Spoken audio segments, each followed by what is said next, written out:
नमस्कार. Welcome to Alka गुंडावर रेसिपीमध्ये आपले स्वागत. भाजीमध्ये भेंडीची भाजी सर्वांनाच आवडते. करायला सोपी, झटपट बनणारी आणि तेवढीच स्वादिष्ट. रेसिपी सुरू करण्याआधी चॅनलला जर सबस्क्राईब केले नसेल तर सबस्क्राईब करा. जर तुम्हाला रेसिपी आवडली असेल तर रेसिपीला लाईक करा. सर्वात पहिले भेंडी स्वच्छ धुवून एका स्वच्छ कपड्यावर फॅन खाली सुकत घालायची. सुकल्यानंतर स्वच्छ कपड्याने पुसून घ्यायची. त्यामुळे भेंडीची भाजी चिकट होणार नाही. भेंडी चिरताना भेंडीचे दोन्ही बाजूचे देठ कापून घ्यायचे. मध्यम आकारावर भेंडी चिरायची. ही अशी. कढईमध्ये थोडे तेल टाकून भेंडी मध्यम आचेवर परतून घेऊ. कमी वेळात जर टेस्टी भाजी करायची असेल तर ह्या पद्धतीने भाजी करा. भेंडी फ्राय होईपर्यंत भाजीची पूर्ण तयारी आपण करून घेऊ. असे केले तर कमी वेळात स्वादिष्ट भाजी होते. भेंडी धुताना कोथिंबीर, अद्रक, कढीपत्ता स्वच्छ धुवून पुसून घ्यायचा. असे केले तर भाजी चिकट होत नाही. एक मोठा कांदा चिरून लसण, अद्रक, मिरचीचे तुकडे. भाजलेल्या शेंगदाण्याचे साल काढून जाडसर कूट करायचे. भाजीची तयारी करताना भेंडीला 1-2 वेळ खालीवर करायचे. भाजीचा मसाला काढून घेऊ.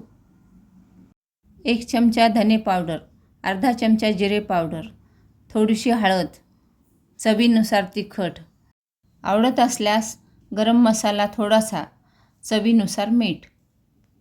इथे बघा, भाजीची तयारी होईपर्यंत आपली भेंडी फ्राय झाली आणि मसाले पण काढून झाले. आता बघा कशी झटपट भाजी टेस्टी होते. फ्राय झालेली भेंडी काढून घेऊ. त्यामध्येच भाजी करू. मध्यम आचेवर गॅस ठेवून कढईमध्ये पळीभर तेल टाकायचे. तेल चांगले गरम झाल्यानंतर जिरे, मोहरी, हिंग टाकून फोडणी करायची.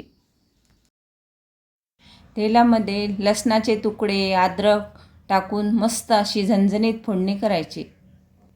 इथे कांदा टाकून थोडे परतून घेऊ.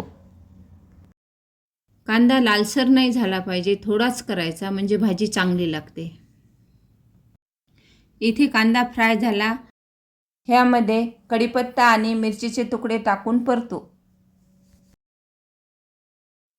फ्राय केलेली भेंडी, तिखट, मीठ, मसाले टाकून खालीवर करायचे. ह्या पद्धतीने जर भाजी केली तर अजिबात चिकट होत नाही. त्याचबरोबर ती झटपटही बनते. इथे गॅस बंद करते. भाजीमध्ये भरपूर असे दाण्याचे कूट, कोथिंबीर टाकून खालीवर करायचे. इथे भरपूर अशी कोथिंबीर टाकू. बघा, झाली ना कमी वेळात भाजी. मस्त अशी लुसलुशीत हिरवीगार भाजी तयार. खायला पण अप्रतिम झाली. अशा पद्धतीने जर केली तर तुम्ही घाईच्या वेळेत सुद्धा भेंडीची भाजी करू शकता. रेसिपी पाहिल्याबद्दल धन्यवाद.